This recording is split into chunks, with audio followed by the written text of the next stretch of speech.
I never imagined I'd become the type of husband who had to shadow his own wife just to uncover the truth. Yet Laura's sudden habit of staying late at work gnawed at me in a way I couldn't ignore.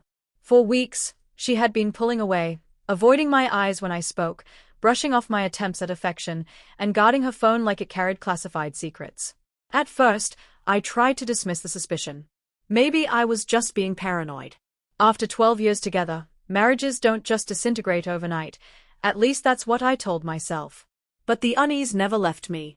It pressed on my chest day and night until one Friday, instead of heading home, I drove to the part of town where I knew her co-workers liked to gather for drinks. And there it was, her car, parked in front of a dimly lit bar.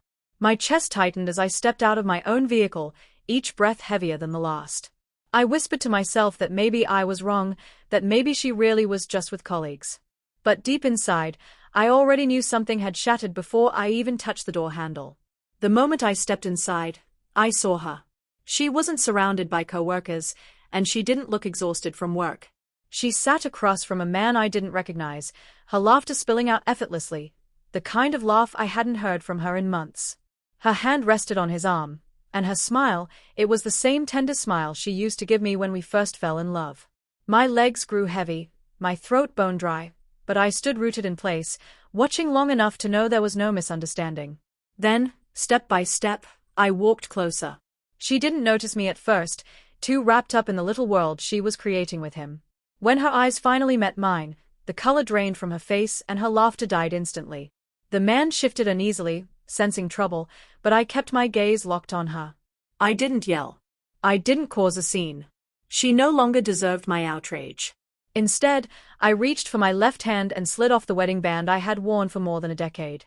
That ring had once symbolized our promises, our shared life, and the family we built. But in that moment, it was nothing more than a piece of cold metal. I placed it carefully on the table, right in front of her. Her trembling fingers twitched as though reaching for it, but I pulled my hand back before she could touch me. The silence around us was suffocating, even the noise of the bar seemed to fade as she whispered, "Please, wait." Her eyes were wide, frantic, searching mine for forgiveness. But I had nothing left to give. I had poured 12 years of love, loyalty, and trust into her, and she chose to give her smile, her touch, and her heart to someone else. I turned to glance at the man beside her. His head hung low in shame, but I didn't waste my breath on him. He hadn't made vows to me. She had. In that moment, I realized I wasn't only leaving her. I was leaving behind the version of myself who once believed her lies, who ignored the growing distance, who clung to false hope that our marriage could still be saved. That man ceased to exist the moment I saw her with him.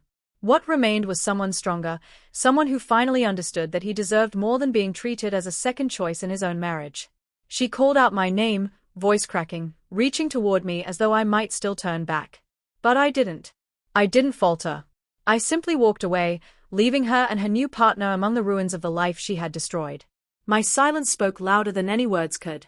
Stepping into the cool night air, I felt a strange calm settle over me. For the first time in months, my mind was clear, no confusion, no second-guessing, no desperate clinging to false hope. I was free. The weight of her betrayal had been replaced by certainty. And though the road ahead would be lonely, it would belong entirely to me. Unlike her, I would never betray myself again.